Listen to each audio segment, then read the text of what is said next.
ओम शांति। 31 जुलाई 2022 अव्यक्त बाप दादा के महावाक्य। रिवाइज डेट है 31 दिसंबर 1991। 31 दिसंबर 1991। मुरली का सार है, यथार्थ चार्ट का अर्थ है प्रगति और परिवर्तन। यथार्थ चार्ट का अर्थ है प्रगति और परिवर्तन। आज बाप दादा अपने विश्व नवनिर्माता बच्चों को देख रहे हैं। आज के दिन नए वर्ष के आरंभ को दुनिया में चारों ओर मनाते हैं, लेकिन वो मनाते हैं नया वर्ष। और आप ब्राह्मण आत्माएं नए संगम युग में हर दिन को नया समझ मनाते रहते हो। वो एक दिन मनाते हैं और आप हर दिन को नया अनुभव करते हो। वो हद के वर्ष का चक्र है और यह बेहद सृष्टि चक्र का नया संगम युग है। संगम युग सारे युगों में सर्व प्रकार की नवीनता लाने का युग है। आप सभी अनुभव करते हो कि संगम युगी ब्राह्मण जीवन नया जीवन है। नई नॉलेज द्वारा नई वृत्ति, नई दृष्टि और नई सृष्टि में आ गए हो। दिन रात हर समय हर सेकंड नया लगता है। संबंध भी कितने नए बन गए हैं। पुराने संबंध और ब्राह्मण संबंध में कितना अंतर है। पुराने संबंधों की लिस्ट में स्मृति में लाओ। पुराने संबंधों की लिस्ट स्मृति में लाओ, कितनी लंबी है। लेकिन संगम युगी नए युग के नए संबंध कितने हैं। लंबी लिस्ट है क्या। बाप दादा और भाई बहन और कितने निस्वार्थ प्यार के संबंध है। वह है अनेक स्वार्थ के संबंध। तो नया युग, छोटा सा नया ब्राह्मण संसार ही अति प्यारा है। दुनिया वाले एक दिन एक दो को मुबारक देते हैं। दुनिया वाले एक दिन एक दो को मुबारक देते हैं। और आप क्या करते हो, बाप दादा क्या करते हैं। हर सेकंड, हर समय, हर आत्मा के प्रति शुभ भावना, शुभकामना की मुबारक देते हैं। जब भी किसी को किसी भी उत्सव के दिन की मुबारक देते हैं तो क्या कहते हैं, खुश रहो, सुखी रहो, शक्तिशाली रहो, तंदुरुस्त रहो। तो आप हर समय क्या सेवा करते हो, आत्माओं को नई जीवन देते हो। आप सबको भी बाप दादा ने नई जीवन दी है ना। और इस नई जीवन में यह सभी मुबारक सदा के लिए मिल ही जाती है। आप जैसे खुश नसीब, खुशी के खजाने से संपन्न, सदा खुशी और कोई हो सकता है। सदा सुखी और कोई हो सकता है। इस नवीनता की विशेषता आपके देवताई जीवन में भी नहीं है। तो हर समय स्वतः ही बाप दादा द्वारा मुबारक, बधाइयाँ व ग्रीटिंग्स मिलती ही रहती है। दुनिया वाले नाचेंगे, गाएंगे और कुछ खाएंगे, और आप क्या करते हो, हर सेकंड नाचते और गाते रहते हो। और हर रोज़ ब्रह्मा भोजन खाते रहते हो। लोग तो खास पार्टीज अरेंज करते हैं और आपकी सदाई संगठन की पार्टीज होती रहती है। पार्टीज में मिलन होता है ना। आप ब्राह्मणों की अमृत वेले से पार्टी शुरू हो जाती है। पहले बाप दादा से मनाते हो, एक में अनेक संबंधों और स्वरूपों से मनाते हो। फिर आपस में ब्राह्मण जब क्लास करते हो तो संगठन में मिलन मनाते हो ना। और मुरली सुनते सुनते नाचते हो, गाते हो और हर समय उत्साह भरे जीवन में उड़ते रहते हो। ब्राह्मण जीवन का श्वास ही है उत्साह। अगर उत्साह कम होता है तो ब्राह्मण जीवन के जीने का मजा नहीं होता। जैसे शरीर में भी श्वास की गति यथार्थ चलती है तो भी अच्छी तंदुरुस्ती मानी जाती है। अगर कभी मजबूत तेज गति से चले, कभी स्लो हो जाए तो तंदुरुस्ती नहीं मानी जाएगी ना। ब्राह्मण जीवन अर्थात उत्साह, निराशा नहीं। जब सर्व आशय पूर्ण करने वाले बाप के बन गए हो तो निराशा कहाँ से आई। आपका एक्यूपेशन ही है निराशावादी को आशावादी बनाना। यही सेवा है ना। यह तो दुनिया के हद के चक्कर अनुसार आप भी दिन को महत्व दे रहे हो, लेकिन वास्तव में आप सब ब्राह्मण आत्माओं का संगम युग ही नवीनता का युग है। नई दुनिया भी इस समय बनाते हो। नई दुनिया का ज्ञान इस समय ही आप आत्माओं को है। वहाँ नई दुनिया में नए पुराने का नॉलेज नहीं होगा। नए युग में नई दुनिया स्थापन कर रहे हो।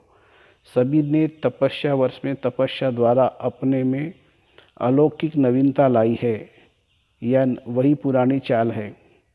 पुरानी चाल कौन सी है?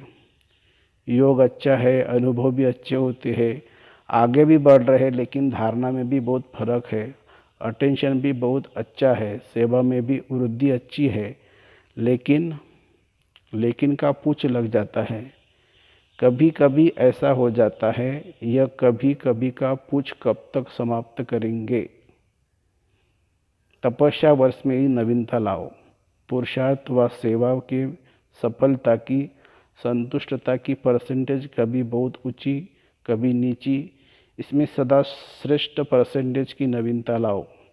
जैसे आजकल के डॉक्टर्स ज़्यादा क्या चेक करते हैं? सबसे ज़्यादा आजकल ब्लड प्रेशर बहुत चेक करते हैं। अगर ब्लड का प्रेशर कभी बहुत ऊंचा हो, कभी नीचा चला जाए तो क्या होगा? तो बाप दादा पुरुषार्थ का प्रेशर देखते हैं, बहुत अच्छा जाता है, लेकिन कभी कभी जंप मारता है। यह कभी कभी का शब्द समाप्त करो। अभी तो सभी इनाम लेने की तैयारी कर रहे हो ना? इस सारी सभा में ऐसे कौन है जो समझते हैं कि हम इनाम के पात्र बने हैं? कभी कभी वाले इनाम लेंगे? इनाम लेने के पहले यह विशेषता देखो कि इन 6 मास के अंदर 3 प्रकार की संतुष्टता प्राप्ति की है। पहला, स्वयं अपना साक्षी बन चेक करो, 100 के चार्ट से स्वयं सच्चे मन सच्चे दिल से संतुष्ट है। दूसरा, जिस विधि पूर्वक बाप दादा याद के परसेंटेज को चाहते हैं, उस विधि पूर्वक मन वचन कर्म और संपर्क में संपूर्ण चार्ट रहा, अर्थात बाप भी संतुष्ट हो। तीसरा, ब्राह्मण परिवार हमारे श्रेष्ठ योगी जीवन से संतुष्ट रहा, तो तीनों प्रकार की संतुष्टता अनुभव करना, अर्थात प्राइज के योग्य बनना। विधि पूर्वक आज्ञाकारी बन चार्ट रखने की आज्ञा का पालन की, तो ऐसे आज्ञाकारी को भी मार्क्स मिलती है, लेकिन संपूर्ण पास मार्क उनको मिलती है जो आज्ञाकारी बन चार्ट रखने के साथ साथ पुरुषार्थ की विधि और वृद्धि की भी मार्क्स ले। जिन्होंने इस नियम का पालन किया है, जो एक्यूरेट रीति से चार्ट लिखा है, वह भी बाप दादा द्वारा ब्राह्मण परिवार द्वारा बधाइयाँ लेने के पात्र है। लेकिन इनाम लेने योग्य सर्व के संतुष्टता की बधाइयाँ लेने वाला पात्र है। यथार्थ तपस्या की निशानी है कर्म, संबंध और संस्कार। तीनों में नवीनता की विशेषता स्वयं भी अनुभव हो और औरों को भी अनुभव हो। यथार्थ चार्ट का अर्थ है हर सब्जेक्ट में प्रगति अनुभव हो, परिवर्तन अनुभव हो। परिस्थितियाँ व्यक्ति द्वारा या प्रकृति द्वारा या माया द्वारा आना, यह ब्राह्मण जीवन में आना ही है, लेकिन स्वस्थिति की शक्ति ने परिस्थिति के प्रभाव को ऐसे ही समाप्त किया जैसे एक मनोरंजन की सीन सामने आई और गई।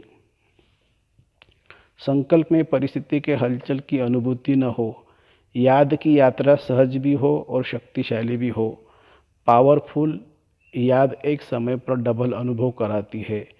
एक तरफ याद अग्नि बंद भस्म करने का काम करती है, परिवर्तन करने का काम करती है, और दूसरे तरफ खुशी और हल्केपन का अनुभव कराती है। ऐसे विधि पूर्वक शक्तिशाली याद को ही यथार्थ याद कहा जाता है। फिर भी बाप दादा बच्चों के उमंग और लगन को देख खुश होते हैं। मेजॉरिटी को लक्ष्य अच्छा स्मृति में रहा है। स्मृति में अच्छे नंबर लिए, स्मृति के साथ समृद्धि, उसमें नंबरवार है। स्मृति और समृद्धि दोनों साथ साथ रहना, इसको कहेंगे नंबर 1 प्राइज के योग्य। स्मृति सदा हो और समृद्धि कभी कभी वह परसेंटेज में रहना, इसको नंबरवार की लिस्ट में कहेंगे। समझा? एक्यूरेट चार्ट रखने वालों के भी नामों की माला बनेगी। अभी भी बहुत नहीं तो थोड़ा समय तो रहा है। इस थोड़े समय में भी विधि पूर्वक पुरुषार्थ की वृद्धि कर अपने मन, बुद्धि, कर्म और संबंध को सदा अचल अडोल बनाया, तो इस थोड़े समय के अचल अडोल स्थिति का पुरुषार्थ आगे चलकर बहुत काम में आएगा और सफलता की खुशी स्वयं भी अनुभव करेंगे और औरों द्वारा भी संतुष्टता की दुआएं प्राप्त करते रहेंगे। इसलिए ऐसे नहीं समझना कि समय बीत गया, लेकिन अभी भी वर्तमान और भविष्य श्रेष्ठ बना सकते हो। अभी भी विशेष स्मृति मास एक्स्ट्रा वरदान प्राप्त करने का मास है। जैसे तपस्या वर्ष का चांस मिला, ऐसे स्मृति मास का विशेष चांस है। इस मास के 30 दिन भी अगर सहज स्वतः शक्तिशाली विजयी आत्मा का अनुभव किया तो यह भी सदा के लिए नेचुरल संस्कार बनाने की गिफ्ट प्राप्त कर सकते हो। कुछ भी आवे, कुछ भी हो जाए, परिस्थिति रूपी बड़े ते बड़ा पहाड़ भी आ जाए, संस्कार टक्कर खाने के बादल भी आ जाए, प्रकृति भी पेपर ले, लेकिन अंगत समान मन बुद्धि रूपी पाव को हिलाना नहीं, अचल रहना। बीती में अगर कोई हलचल भी हुई, उसको संकल्प में भी स्मृति में नहीं लाना, फुल स्टॉप लगाना। वर्तमान को बाप समान श्रेष्ठ सहज बनाना और भविष्य को सदा सफलता के अधिकार से देखना, इस विधि से सिद्धि को प्राप्त करना। कल से नहीं, अभी से करना। स्मृति मास के थोड़े समय को बहुत काल का संस्कार बनाओ। यह विशेष वरदान विधि पूर्वक प्राप्त करना। वरदान का अर्थ यह नहीं कि अलबेले बनो, अलबेला नहीं बनना, लेकिन सहज पुरुषार्थी बनना। अच्छा, कुमारियों का संगठन बैठा है, आगे बैठने का चांस क्यों मिला? सदा आगे रहना है, इसीलिए यह आगे बैठने का चांस मिला है। समझा? पका हुआ फल बन के निकलना, पका हुआ फल बन के निकलना, कच्चा नहीं गिर जाना। सभी पढ़ाई पूरी कर सेंटर पर जाएगी या घर में जाएगी? अगर माँ बाप कहे आओ तो क्या करेगी? अगर अपनी हिम्मत है तो कोई किसी को रोक नहीं सकता है। थोड़ा थोड़ा आकर्षण होगा तो रोकने वाले रोकेंगे।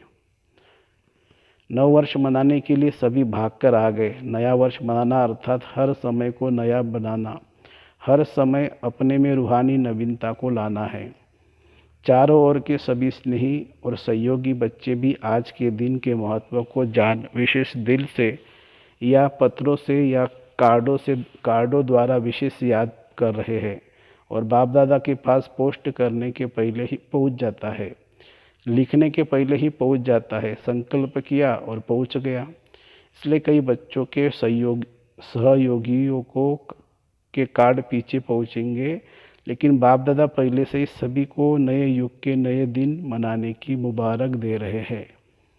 जैसे कोई विशेष प्रोग्राम होता है ना, तो आजकल के लोग क्या करते हैं, अपना टीवी खोलकर बैठ जाते हैं। तो सभी रूहानी बच्चे अपने बुद्धि का दूरदर्शन का स्विच ऑन करके बैठे हैं। बाप दादा चारों ओर के मुबारक पात्र बच्चों को हर सेकंड की मुबारक की दुआएं रेस्पॉन्स में दे रहे हैं। हर समय की याद और प्यार, यही दुआएं बच्चों के दिल के उमंग उत्साह को बढ़ाती रहती है। तो सदा स्वयं को सहज पुरुषार्थी और सदा पुरुषार्थी, सदा विधि से वृद्धि को प्राप्त करने वाले योग्य आत्माएं बनाए उड़ते रहो। ऐसे सदा वर्तमान को बाप समान बनाने वाले और भविष्य को सफलता स्वरूप बनाने वाले श्रेष्ठ बधाइयों के पात्र आत्माओं को बाप दादा का याद प्यार और नमस्ते। हम रूहानी बच्चों की रूहानी माता पिता बाप दादा को याद प्यार, गुड मॉर्निंग और नमस्ते बाप दादा, नमस्ते। वरदान: अपनी सर्व जिम्मेवारियों का बोझ बाप को दे, स्वयं हल्का रहने वाले निमित्त और निर्माण भव। जब अपनी जिम्मेवारी समझ लेते हो तब माथा भारी होता है। जिम्मेवार बाप है तो निमित्त मात्र हूँ, मैं तो निमित्त मात्र हूँ, यह स्मृति हल्का बना देती है। इसलिए अपने पुरुषार्थ का बोझ, सेवाओं का बोझ, संपर्क संबंध निभाने का बोझ, सब छोटे मोटे बोझ बाप को देकर हल्के हो जाओ। अगर थोड़ा भी संकल्प आया कि मुझे करना पड़ता है, मैं ही कर सकता हूँ, तो यह मैंपन भारी बना देगा और निर्माणता भी नहीं रहेगी। निमित्त समझने से निर्माणता का गुण भी स्वतः आ जाता है। स्लोगन है, संतुष्ट मनी वह है जिसके जीवन में श्रृंगार संतुष्टता है। संतुष्ट मनी वह है जिसके जीवन का श्रृंगार संतुष्टता है। अच्छा, ओम शांति शांति शांति। थैंक यू बाबा, थैंक यू, शुक्रिया बाबा।